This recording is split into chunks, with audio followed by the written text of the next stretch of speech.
Oke guys, balik lagi boleh lihat. Nah, apa kabar nih kalian semua? Semoga kalian dalam keadaan sehat ya. Nah, dari saya sendiri mewakili dari teman-teman boleh lihat, sebelumnya mohon maaf nih kepada teman-teman semua penonton boleh lihat, karena mungkin akhir-akhir ini kita jarang banget ya membuat video, karena kan ya tahu sendirilah aturan terbaru PPKM yang ada di Jogja.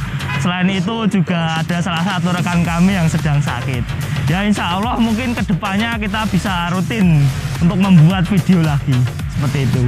Nah, pada kesempatan kali ini berhubung mungkin sebentar lagi kita akan memperingati hari ulang tahun Republik Indonesia yang ke-76. Nah, oleh sebab itu saya akan mengajak teman-teman untuk mengunjungi salah satu monumen perjuangan yang ada di Kabupaten Sleman. Nah, lokasinya sendiri tepatnya itu berada di Jalan Tentara Pelajar. Nah, itu Tentara Pelajar itu di sebelahnya saya ini. Jadi depannya saya ini itu Jalan Tentara Pelajar, guys.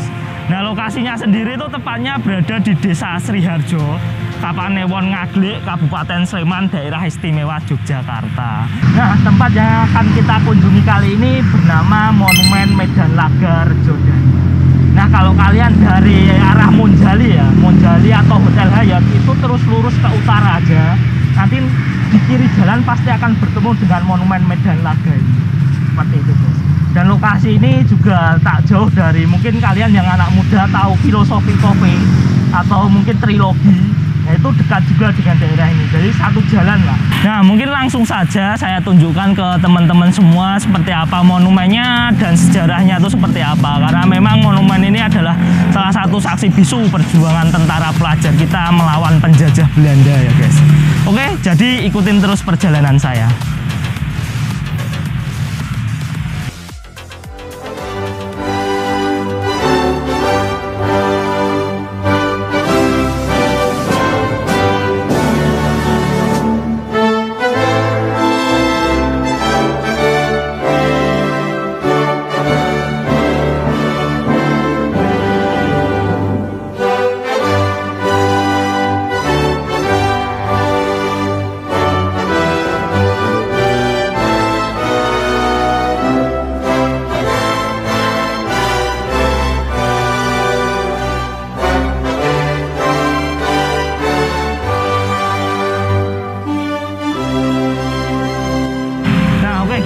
Kita sudah sampai di monumennya ya. Seperti yang saya bilang tadi, ini adalah Tentara Pelajar, Jalan Tentara Pelajar. Kemudian ini adalah gerbang masuknya, guys. Masuk ke Monumen Rejodani. Nah, walaupun ini pintu masuknya, tapi memang bisa kalian lihat sendiri ya, guys. Pagar yang mengelilingi monumen ini itu tidak terlalu tinggi, jadi cuma pendek. Jadi walaupun pintu masuknya ini ya, beberapa masyarakat sekitar biasanya juga lewat situ, lewat gapura-gapura yang pendek itu, seperti itu. Oke, mungkin kita masuk ke dalam, guys. Nah, saya tunjukkan.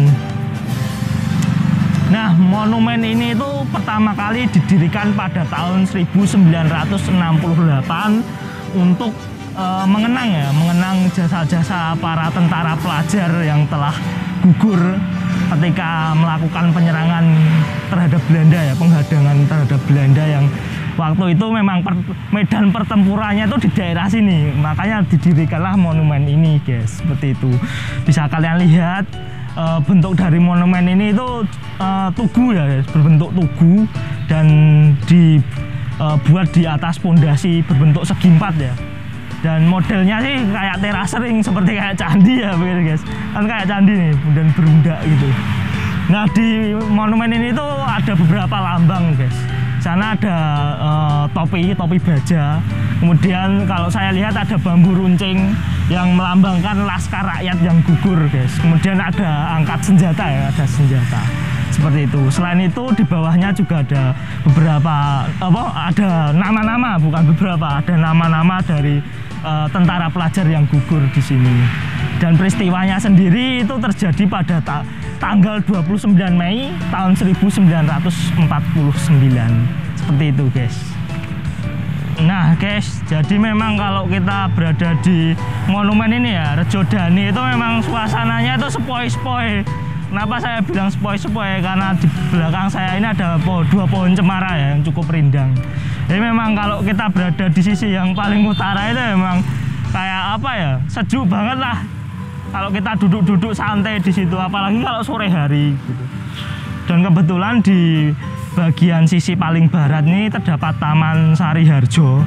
Biasanya juga kalau pagi itu sering digunakan oleh warga sekitar dan juga mungkin juga tidak hanya warga sekitar juga yang sering bermain di sini. Mungkin untuk ngomong anak dan lain sebagainya, guys, seperti itu.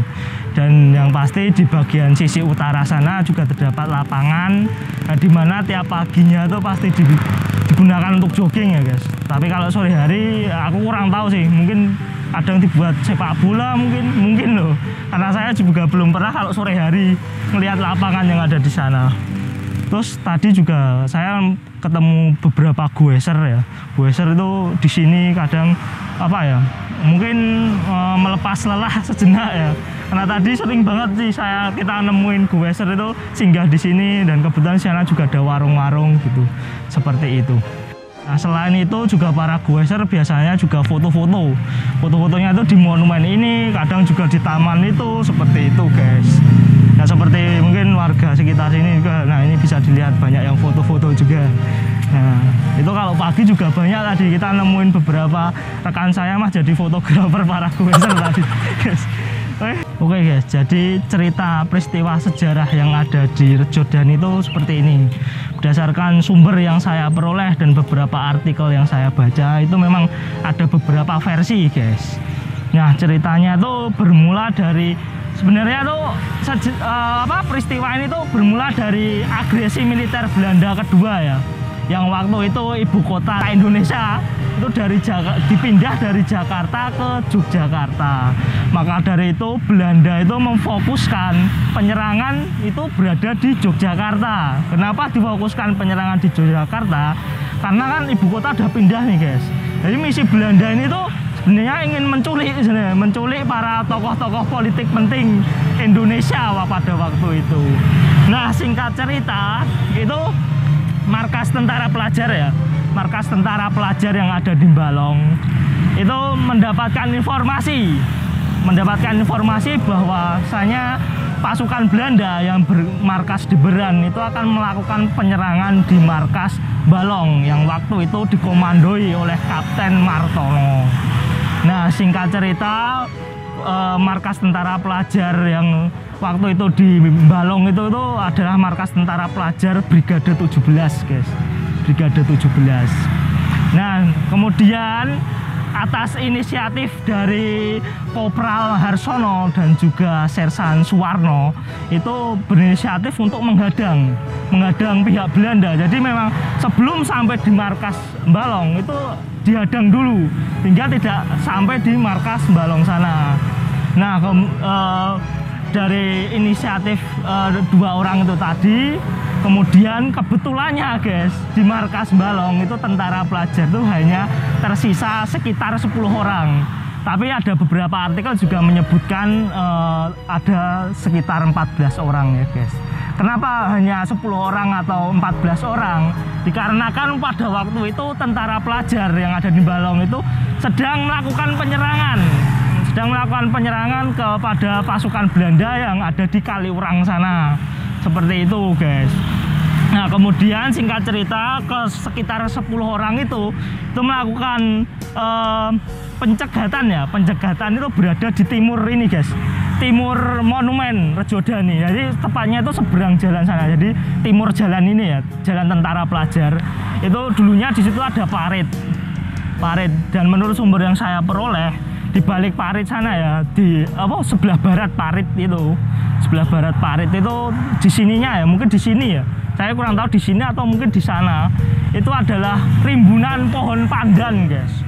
Rimbunan pohon pandan seperti itu.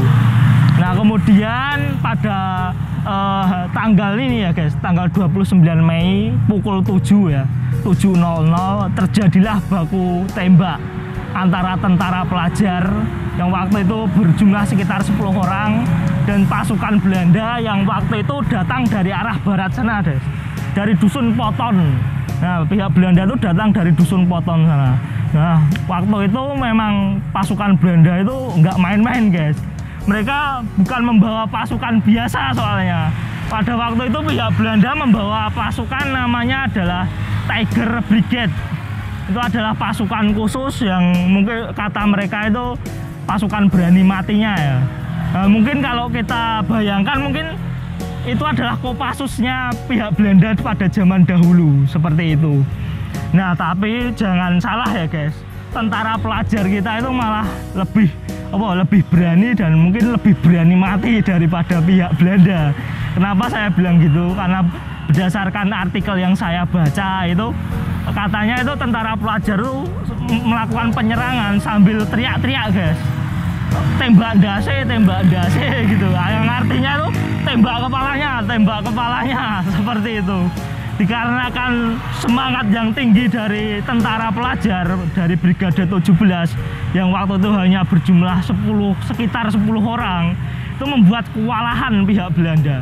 Jadi Belanda merasa kewalahan, kemudian menghubungi markas Belanda yang ada di daerah Pakem untuk meminta bantuan. Nah, pada waktu itu kemudian dari pihak Belanda langsung mengirim cepat guys, mengirim pasukan dengan cepat. Yang waktu itu pasukannya itu dikirim agar menyingkat waktu ya, itu menyeberang Sungai Boyong. Waktu itu menyeberang Sungai Boyong, kemudian langsung diangkut menggunakan truk waktu itu loh. Nah, kemudian kembali lagi ke medan pertempuran tadi. Tadi kan tentara pelajar dan juga pihak Belanda sedang baku tembak nih guys, kan di sini ya dan di sana. Nah, tadi pasukan bantuan dari pihak Belanda yang dari Pakem itu datang dari arah timur guys, dari arah timur sana. Jadi tentara pelajar kita tuh diserang dari dua arah. Bisa bayangkan guys gimana, hanya sekitar 10 orang itu diserang dari dua arah, barat dan juga timur. Nah, kemudian pada pukul 10 itu baku tembak berhenti. Menurut artikel yang saya baca itu ada dua orang menurut saksi ya, saksi yang berdasarkan artikel yang saya baca ya guys, itu ada saksi yang melihat dua tentara pelajar itu berhasil lolos dari medan pertempuran Rejodani ini karena mereka kehabisan amunisi waktu itu, berhasil melarikan diri menuju ke utara, kemudian belok ke barat menuju Dusun Poton. Nah, waktu itu memang menurut sumber yang saya peroleh, salah satunya itu adalah mantan Bupati Banyumas ya guys. Mantan Bupati Banyumas itu salah satu tentara pelajar yang berhasil lolos. Yang satunya lagi itu kalau nggak salah melanjutkan karirnya di militer, tapi saya lupa siapa namanya gitu guys. Nah, singkat cerita kemudian warga sekitar dari jam 10 tadi yo, jam 10 sekitar beberapa menit, artinya warga sekitar tuh memberanikan diri untuk melihat kondisi di medan pertempuran tadi. Ternyata warga sekitar menemukan 6 tentara pelajar itu gugur di dekat parit guys, di dekat parit di samping rimbunan pohon pandan. Kemudian ditemukan lagi 2 lagi, yaitu tergeletak di pinggir jalan seperti itu. Dan kan totalnya berarti 8 ya guys. Nah, itu 8 itu ini guys, tercantum di sini juga 8 tentara pelajar yang hebat yang gugur di medan pertempuran Rejodani. Itu ada Kopral Harsono, Suwono, Sokabdi, Sorojo, Supanoto, Darjono, Sonarto, dan Alibas. Seperti itu. Jadi memang waktu itu memang kalau aku bayangkan ya guys, tentara pelajar, namanya tentara pelajar itu, bayang saya memang pelajar-pelajar yang jiwanya muda ya, pokoknya berani untuk menumpahkan darah demi negara kita NKRI seperti itu. Nah, selain dari pihak kita yang gugur, di pihak Belanda pun juga banyak yang gugur guys. Jumlahnya sekitar ada 21 pasukan Belanda yang gugur. Salah satunya adalah Kolonel Van Muller. Itu adalah salah satu pemimpin dari pasukan Belanda yang bermarkas di Beran. Waktu itu kemungkinan pihak Belanda malah justru tidak mengetahui bahwa Kolonel Van Muller ini tewas di medan pertempuran. Nah, oleh warga sekitar jasad Van Muller itu kemudian dini guys. Nah aku bayangke merinding sih ini. Jadi jasad Van Muller itu langsung dini guys, ditimbun di persawahan. Saya nggak tahu sih lokasi persawahannya di mana, itu nggak tahu. Tapi berdasarkan cerita dari artikel yang saya baca itu ditimbun di persawahan, kemudian dialiri air, kemudian diluku guys. Mungkin dijadikan pupuk agar menutupi bahwa Van Muller itu kayak dihilangkan gitu jasadnya. Seolah-olah itu emang dia nggak ada, gugur pun tidak ada, mungkin hilang, mungkin dibuat seperti itu skenarionya sama pihak kita, dari masyarakat kita, seperti itu. Nah, kemudian singkat cerita dari kedelapan ini kemudian dikumpulkan di masjid sih guys. Menurut info yang saya baca itu dikumpulkan di masjid yang jaraknya itu sekitar 950 meter dari sini. Tapi saya juga belum tahu lokasinya tepatnya di mana. Kemudian dari 8 pahlawan ini itu dikebumikan di dekat masjid situ.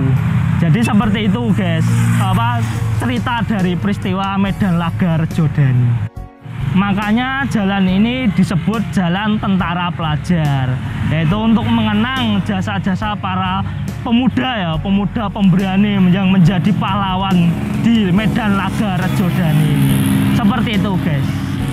Oke guys, jadi kalau untuk fasilitas sendiri khususnya untuk tempat parkir. Nah kalau parkir sih saya lihat nggak ada sih guys. Jadi kita tuh tadi parkirnya tuh di pinggir jalan banget, jadi di sebelahnya dari Monumen Rejodani ini.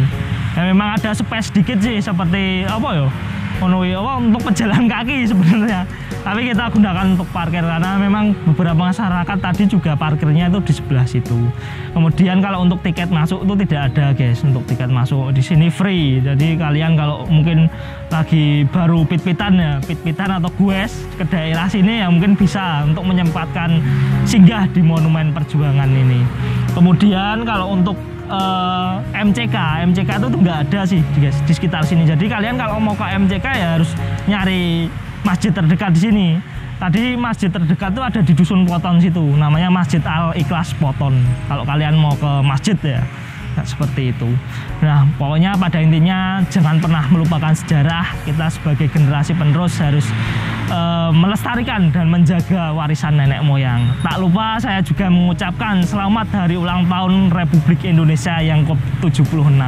Kita sebagai generasi penerus itu harus lebih semangat dari para pejuang kita, karena kita yang muda-muda saat ini, generasi sekarang itu tinggal menikmati, tinggal menuai hasil dari jeripayah pahlawan kita yang waktu itu telah menumpahkan darah demi memperjuangkan negara kita Indonesia. Dan juga saya berharap semoga pandemi ini cepat berlalu ya guys, sehingga kita lebih fleksibel untuk nanti mencari tempat-tempat yang lebih seru dan lebih menarik untuk rekan-rekan semua tonton. Seperti itu dari saya, kurang lebihnya saya mohon maaf. Sampai jumpa di lain waktu.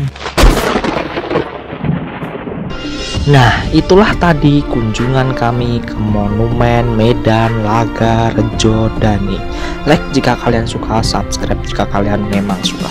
Terima kasih guys, sampai jumpa.